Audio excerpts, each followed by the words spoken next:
Sa gitna ng dilim at hirap, nagdarasal ako sa may kapal, humihingi ng lakas at pag-asa. Babangon pa rin, kahit ako'y bumagsak sa bawat sakit.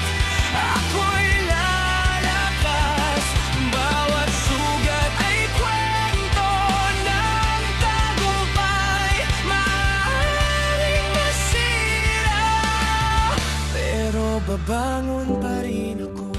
Kahit simple lang ang aming pagkain, may ngiti sa aming muka dahil sa pagmamahalan at sakripisyo. Hindi susuko, patuloy akong tatayo. Ang bawat hamon patungo sa tagumpay. Kahit mahirap, natutunan naming pahalagahan ang bawat ngiti at simpleng saya sa aming buhay. Apoy sa puso, ngayon alam ko, di na ako magtatago. Mula sa abo, muli akong sisibol, mas matatag